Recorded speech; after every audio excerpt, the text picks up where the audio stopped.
అన్నా లెజ్నేవా. ఈ పేరు సింగిల్గా చెప్తే ఎవరికీ తెలియకపోవచ్చు. కానీ పేరుకు ముందు పవర్ స్టార్ పవన్ కళ్యాణ్ అని యాడ్ చేస్తే మాత్రం తెలియని వాళ్ళు ఉండరు. పుట్టి పెరిగింది రష్యాలో అయినా, క్రిస్టియానిటీని నమ్ముకున్నా, ఎప్పుడు ఎక్కడ కనిపించినా తెలుగుతనం ఉట్టిపడేలా కనిపిస్తూ మెగా అభిమానుల మనసును అత్తుకుంది. సవితి పిల్లలు అయినా సొంత పిల్లలులా చేరదీస్తూ మెగా బ్రదర్ నోటి నుంచే ఉత్తమ మెగా కోడలు అనిపించుకుంది అంటే ఆమె మంచితనం ఏ స్థాయిలో ఉందో అర్థం చేసుకోవచ్చు.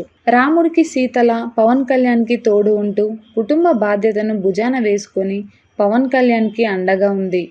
ఇలాంటి అన్నా లెజ్నేవాతో పవన్ కళ్యాణ్కి పరిచయం ఎక్కడ ఎలా జరిగింది? నిండా 5 సెకండ్లు కూడా లేని తన సినిమాలోని పాటలో ఉన్న ఆమెకు పవన్ కళ్యాణ్కి మధ్య ప్రేమ ఎలా చిగురించింది? ఈ ఇద్దరు ఎలా ఒక్కటయ్యారో తెలుసుకోవాలంటే వెంటనే ఈ వీడియోని లైక్ చేసి సబ్స్క్రైబ్ చేసుకోండి. అన్నా లెజ్నేవా. ఈ పేరు చెప్తే పెద్దగా ఎవరికి తెలియకపోవచ్చు. కానీ జనసేన పార్టీ అధ్యక్షుడు పవర్ స్టార్ పవన్ కళ్యాణ్ గారి భార్య అన్నా లెజ్నేవా అంటే ఎవరికైనా వెంటనే గుర్తుపట్టేస్తారు. పవన్ కళ్యాణ్ గారి భార్యగా, 2 పిల్లల తల్లిగా కొణిదెల కుటుంబంలో ప్రతి ఒక్కరితో సన్నిహితంగా ఉంటుంది. అన్ని వేడుకలకు స్వచ్ఛమైన భారతీయ స్త్రీ కట్టుబొట్టుతో హాజరవుతుంది.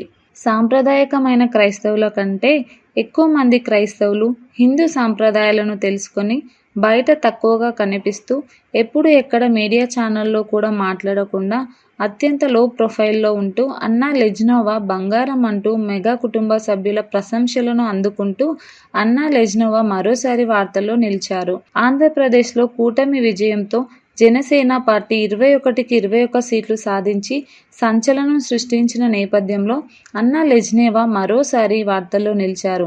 అన్నా లెజ్నేవా గురించి ఇప్పుడు మరిన్ని విషయాలు తెలుసుకుందాం. అన్నా లెజ్నేవా 1980 ఆగస్టు 3న రష్యాలో జన్మించారు. పవన్ కళ్యాణ్ గారు 1971 సెప్టెంబర్ 2న జన్మించారు. వీరి ఇద్దరికి వయసులో 9 సంవత్సరాలు తేడా ఉంది. పవన్ కళ్యాణ్ గారికి లెజ్నేవా గారితో వివాహం జరగడానికి ముందే 2 వివాహాలు జరిగాయి. ఈ విషయం అందరికీ తెలిసిందే. మొదటి వివాహం 1997 మే 17న వైజాగ్కి చెందిన నందిని గారితో జరిగింది. ఆ తర్వాత మనస్పర్ధల కారణంగా ఇద్దరు విడిపోవడం జరిగింది. ఆ తర్వాత 2009 జనవరి 28న రేణు దేశాయ్ని వివాహం చేసుకున్నారు. పవన్ కళ్యాణ్ గారికి ఈ ఇద్దరి దంపతులకు అకిర, ఆద్య అనే 2 పిల్లలు ఉన్నారు. ఇక అన్నా లెజ్నేవా విషయానికి వస్తే 2011 ఏప్రిల్లో విడుదలైన తీన్మా సినిమాలో బార్బీ బొమ్మకు చెల్లెలివా అనే పాటలో 3 నిమిషాల 44 సెకండ్ల వద్ద సైడ్ డాన్సర్ పాత్రలో కేవలం 2 సెకండ్లో మాత్రమే కనిపిస్తారు. ఇదే తీన్మా సినిమాలో మరో ప్రధాన పాత్రలో నటించిన రష్యా నటి దానా మార్క్ గారిని లెజ్నేవా గారు అని ఇప్పటివరకు చాలామంది అనుకుంటూ ఉంటారు. అన్నా లెజ్నేవా గారికి పవన్ కళ్యాణ్ గారితో తీన్మా సినిమా షూటింగ్ జరుగుతున్నప్పుడు ఏర్పడిన పరిచయ సాన్నిహిత్యం కారణంగా ఒకరికి ఒకరు బాగా దగ్గరయ్యారు. పవన్ కళ్యాణ్ గారు తల్లి అంజనా గారి మీద ఉన్న గౌరవంతో తన కూతురు పేరుని అంజనా అని చేర్చారు.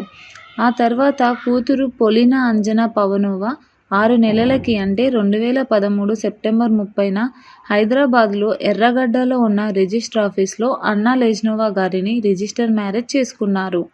పవన్ కళ్యాణ్ గారు లెజ్నేవా గారు తీన్మా సినిమాతో పాటు ఎన్నో దక్షిణ సినిమాల్లో చిన్న చిన్న పాత్రల్లో నటించారు. అయితే పవన్ కళ్యాణ్ గారితో నటించిన తీన్మా సినిమా ద్వారానే ఆవిడ సినిమా జీవితంతో పాటు వ్యక్తిగత జీవితం కూడా మలుపు తిరిగింది. రష్యాలో పుట్టి పెరిగినప్పటికీ భారతదేశ సంస్కృతి సాంప్రదాయాలను, హిందూ సాంప్రదాయాలను పాటిస్తూ ఇంట్లో అన్ని ఫంక్షన్స్కి హాజరై కలిసిపోతూ మంచి పేరు తెచ్చుకున్నారు లెజ్నేవా గారు. ఇక ఒక సందర్భంలో పవన్ కళ్యాణ్ గారు 3 పెళ్లిళ్లు చేసుకోవడంపై స్పందించిన నాగబాబు గారు, వాడు అసలు పెళ్లి చేసుకోకూడదని అనుకున్నాడు. అలాంటి వాడు రకరకాల కారణాల వల్ల 3 పెళ్లిళ్లు చేసుకున్నాడు. మొదటి భార్య నందిని, రెండో భార్య రేణు దేశాయ్ భారతీయులు అయినప్పటికీ తెలుగు మాట్లాడడం వచ్చినప్పటికీ మా కుటుంబంతో అంతగా కలిసేవారు కాదు. కానీ లెజ్నేవా మంచి అమ్మాయి. కుటుంబంలో అందరితోనూ ఎంతో చక్కగా ఉంటుంది. అకిర, ఆద్యాలను సొంత పిల్లలుగా చూసుకుంటుంది అని చెప్పుకోరావడం విశేషం. 2017 అక్టోబర్ 10న పవన్ కళ్యాణ్ లెజ్నేవా గారి దంపతులకి ఒక కుమారుడు జన్మించాడు. అతనికి మార్క్ శంకర్ పవనోవిచ్ అని నామకరణం చేశారు.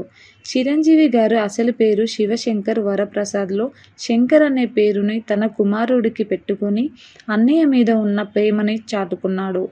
నందిని గారితో, రేణు దేశాయ్ గారితో వివాహం అయిన కొన్నాళ్ళకే విడిపోయిన పవన్ కళ్యాణ్ గారు రెజ్నోవా గారితో మాత్రం 2013లో వివాహం అయిన దగ్గర నుంచి ఎంతో అన్యోన్యంగా కలిసి ఉంటారు. వారి అనుబంధం కారణంగా 2013 మార్చి 25న ఒక కుమార్తె పొలీనా అంజనా పవనోవా జన్మించారు.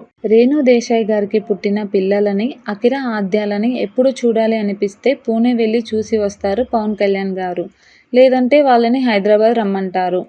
అలా వచ్చిన పిల్లలని తన సొంత పిల్లల్లాగానే ఎంతో ప్రేమగా చూసుకుంటారు రెజ్నోవా గారు. ఒక సామాన్య మధ్యతరగతిలో పుట్టి పెరిగిన రెజ్నోవా గారు ఎప్పుడు చాలా సహజంగా, సాధారణంగా ఉండడానికి ఇష్టపడతారు. ఒకవైపు జనసేన పార్టీ, మరోవైపు సినిమాలు చేస్తా ఎప్పుడు క్షణం కూడా తీరిక లేకుండా ఉండే పవన్ కళ్యాణ్ గారిని అర్థం చేసుకుంటూ, ఇంట్లో పిల్లలని బాధ్యతగా చూసుకుంటూ ఆయన అనుకున్న లక్ష్యాన్ని చేరుకోవడానికి అన్ని విధాలుగా సహకరిస్తారు.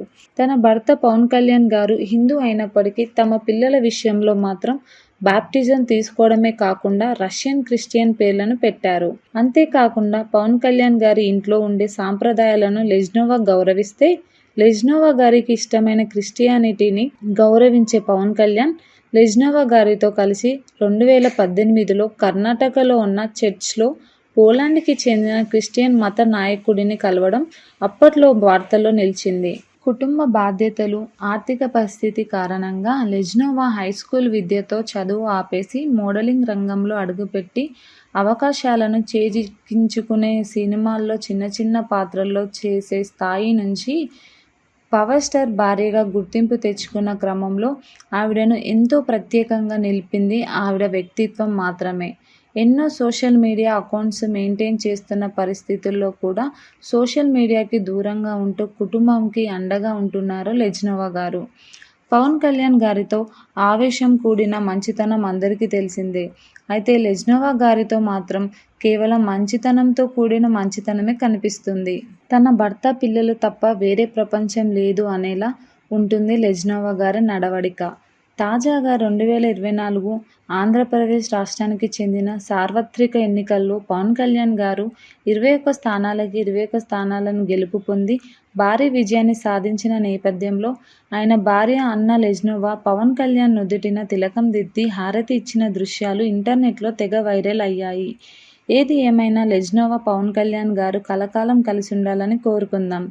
చూశారు కదా ఫ్రెండ్స్, ఈ వీడియో నచ్చినట్లయితే లైక్ చేయండి, షేర్ చేయండి, మా ఛానల్ని సబ్స్క్రైబ్ చేయండి. Thanks for watching this video.